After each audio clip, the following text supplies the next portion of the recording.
Berdamai dengan loneliness. Halo guys, pernah nggak sih lo ngerasa kesepian?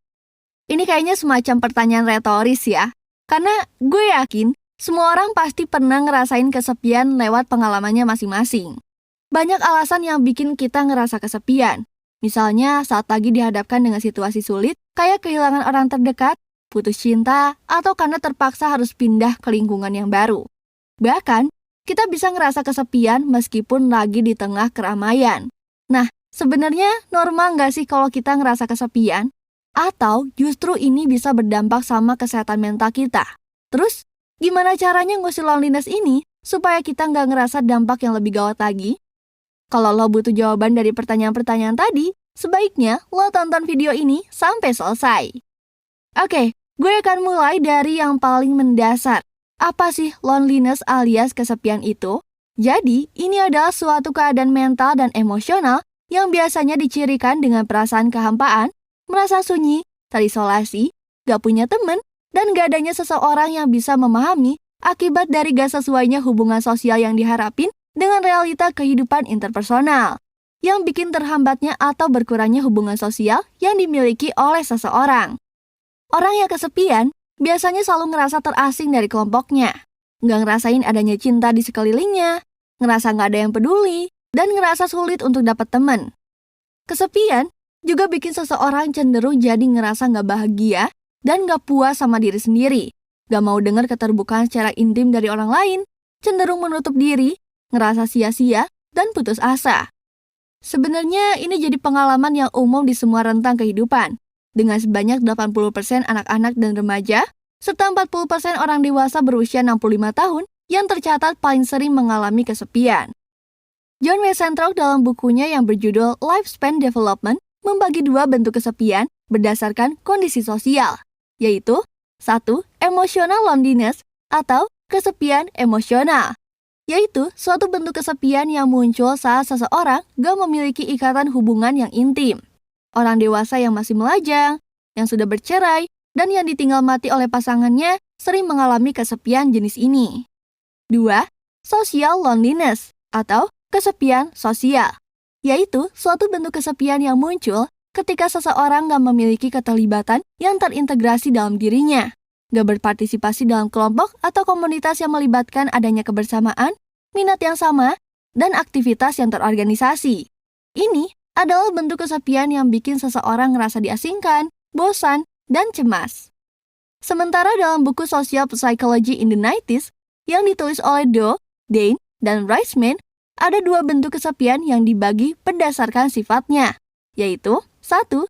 Trait loneliness, yaitu kesepian yang cenderung menetap atau stable pattern atau bisa aja sedikit berubah. Biasanya dialami oleh orang yang memiliki self-esteem yang rendah dan memiliki sedikit interaksi sosial yang berarti. 2. State loneliness, yaitu kesepian yang bersifat sementara, biasanya disebabkan oleh pengalaman-pengalaman dramatis dalam kehidupan seseorang. Kesepian bisa dipengaruhi oleh beberapa faktor. Nah, Sharon Esben dalam bukunya yang berjudul Intimate Relationship ngejelasin beberapa faktor ini. Antara lain, 1. Usia. Kita pasti pernah dengar stereotip yang berkembang dalam masyarakat yang menganggap bahwa semakin tua seseorang, maka akan semakin ngerasa kesepian. Tapi ternyata banyak penelitian yang ngebuktiin kalau stereotip itu keliru. Di buku ini juga dijelasin kalau orang-orang yang paling sering ngerasa kesepian justru berasal dari usia remaja dan dewasa awal. Penyebabnya adalah karena orang yang lebih muda biasanya menghadapi banyak transisi sosial yang besar. Misalnya merantau, memasuki dunia kuliah atau dunia kerja untuk pertama kalinya, yang dapat menimbulkan kesepian. Tapi, sejalan bertambahnya usia, kehidupan sosial mereka pun jadi semakin stabil, diimbangi dengan keterampilan sosial yang meningkat, sehingga mereka jadi semakin realistis terhadap hubungan sosial yang diharapkan. 2. Sosioekonomi. Kelompok dengan penghasilan yang lebih rendah cenderung lebih mudah mengalami kesepian. Ini didukung oleh sebuah survei di mana ditemukan bahwa anggota keluarga dengan penghasilan lebih rendah lebih rentan mengalami kesepian daripada anggota keluarga dengan penghasilan yang lebih tinggi. 3. Status perkawinan. Secara umum, orang yang udah menikah biasanya kurang ngerasa kesepian daripada orang yang gak menikah. Tapi ternyata kesepian juga berhubungan dengan kepuasan pernikahan, Sehingga orang dengan pernikahan yang gak bahagia beresiko mengalami kesepian daripada orang yang kehidupan pernikahannya baik-baik aja. 4. Gender. Sebenarnya, banyak studi tentang kesepian yang hasilnya nggak mengindikasikan adanya perbedaan antara pria dan wanita dalam merasakan kesepian. Tapi, beberapa penelitian menemukan bahwa pria memiliki skor kesepian yang lebih tinggi daripada wanita. Ini karena pada umumnya, pria lebih sulit menyatakan kesepian secara tegas jika dibandingkan dengan wanita.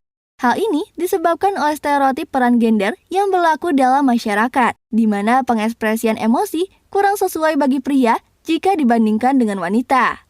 FYI, kesepian ini kadang bisa berdiri sendiri, tapi nggak jarang juga jadi salah satu tanda masalah kesehatan mental tertentu. Kesepian yang normal pada umumnya bukanlah sebuah masalah yang harus ditangani secara khusus, tapi kesepian yang mengarah ke depresi membutuhkan penanganan segera supaya nggak mengarah pada kondisi yang lebih parah. Terus gimana cara bedainnya kesepian yang masih normal dengan kesepian yang mengarah ke depresi? Oke, jadi gini. Kesepian yang masih wajar biasanya bersifat subjektif dan nggak memiliki indikator tertentu untuk dikategorikan sebagai kesepian. Sedangkan kesepian karena depresi biasanya lebih kompleks karena biasanya disertai dengan gejala depresi secara umum. Nah, beberapa gejala umum dari depresi antara lain 1. Merasa nggak berharga dan nggak dipedulikan oleh siapapun. 2. Putus asa. 3. Gelisah berlebihan. 4. Nggak tertarik melakukan apapun. 5. Nggak memiliki gairah. 6. Sulit berkonsentrasi. 7. Perubahan pola tidur. 8. Perubahan selera makan. 9. Mengalami sakit dan nyeri. Selalu ngerasa kesepian juga bisa jadi gejala borderline personality disorder alias gangguan kepribadian ambang. Ini adalah sebuah kondisi kronis yang ditandai dengan ketidakstabilan suasana hati, citra diri, dan perilaku.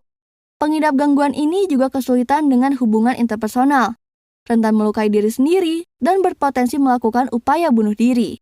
Sebenarnya, pengidap gangguan ini juga ingin menjalin hubungan yang dekat dengan orang lain, supaya nggak ngerasa kesepian. Tapi, yang terjadi malah sebaliknya. Orang dengan gangguan kepribadian ambang selalu ngerasa kesepian dan ngerasa hampa dalam hidupnya. Nah, kesepian yang dirasakan secara terus-menerus harus segera diatasi. Sebab, hal ini akan berdampak buruk terhadap kondisi fisik dan mental seseorang. Jadi, kalau lo mengalami kesepian yang berlarut-larut, coba lakuin beberapa cara mudah yang gue saranin buat ngusir rasa kesepian lo. Di antaranya, 1. Ngobrol dengan orang asing. Ngobrol adalah salah satu cara yang paling ampuh buat ngusir kesepian. Kadang ada kalanya orang-orang yang dekat dengan kita nggak bisa diajak bicara, nggak bisa dihubungi, atau sekedar dengar suaranya aja. Sebagai gantinya, coba deh lo ngobrol sama orang asing yang lo jumpai di tempat-tempat tertentu. Misalnya, kalau lo pergi ke kedai kopi, lo bisa ngobrol sama baristanya seputar cara pengolahan kopi. Atau kalau misalnya lo lagi di kantor, tapi lo belum punya temen yang benar-benar deket, coba aja ajak ngobrol security atau office boy tentang kondisi kantor lo. Biasanya, selalu ada cerita menarik yang keluar dari mulut mereka dan bikin suasana di kantor jadi lebih hangat setelah lo ngerasa ada kedekatan dengan mereka. 2. Cobain pengalaman baru. Sebenarnya, banyak banget yang bisa lo lakuin buat nambah pengalaman baru, tergantung apa yang lo senangi. Misalnya aja, lo suka olahraga. Coba deh, join komunitas olahraga, misalnya komunitas runner atau bodyweight training. Dan kebanyakan, lo bisa join komunitas ini tanpa biaya alias gratis. Atau kalau misalnya lo pengen ngerasain healing, lo bisa pergi traveling ke tempat-tempat yang belum pernah lo kunjungi. Traveling sendiri itu seru dan menantang loh. Lo bisa ketemu orang-orang baru dan punya kesempatan buat kenalan dan berbagi pengalaman dengan mereka. Kalau nggak pengen pergi jauh-jauh, coba nonton konser musik atau mungkin bisa ikut kelas yang bisa nambah skill lo, kayak fotografi atau kelas memasak. 3. Memelihara hewan. Ini bisa jadi opsi buat lo yang ngerasa berbakat jadi penyayang binatang. Buat yang jomblo kayak gue, melihara hewan kayak kucing, anjing, atau kura-kura bisa jadi solusi saat pulang ke rumah dalam kondisi lelah dan sedih. Hewan peliharaan kadang bisa bikin ngerasa kita lebih berarti saat mereka menyambut kita dengan gonggongannya, kibasan ekornya yang lucu, atau geliatnya yang manja. Memelihara hewan juga bisa bikin hidup kita terasa lebih bermanfaat untuk makhluk hidup lain, sekalipun itu bukan manusia. 4. Sharing hal bermanfaat di medsos. Buat lo yang aktif di medsos, coba mulai sekarang share sesuatu yang lebih bermanfaat dari sekadar foto atau video yang diupload cuma karena iseng aja. lo bisa membagikan berbagai informasi menarik dan valid. Atau kalau misalnya lo punya keahlian, kayak misalnya menggambar atau memasak, lo bisa bikin video tutorialnya dan mengunggahnya di sosial media. Intinya, buatlah konten kreatif sesuai hobi atau skill yang dimiliki. Siapa tahu kan ujung-ujungnya lo malah jadi konten kreator beneran. 5. Ubah mindset negatif. Seringkali orang-orang yang ngerasa kesepian selalu memiliki pemikiran buruk tentang kondisi hidupnya. Misalnya, ngerasa kesepian karena nggak ada yang suka sama dia, mikirin kesalahan masa lalu yang bikin dirinya makin terpuruk dan kesepian, atau bisa karena hal-hal lain. Percaya deh, berpikir buruk terus-menerus gak akan memperbaiki kesepian yang lo rasain. Lo harus bisa ngubah pemikiran negatif tentang perasaan ini dan berusaha mengambil langkah nyata buat mengatasinya. Oke, gue udah jelasin sedikit tentang loneliness, dampak buruknya, dan cara-cara buat ngatasinnya.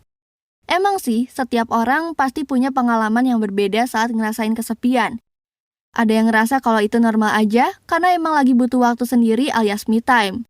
Tapi mungkin ada juga di antara kalian yang harus survive dari rasa sepi dan udah berjuang keras buat ngatasinnya.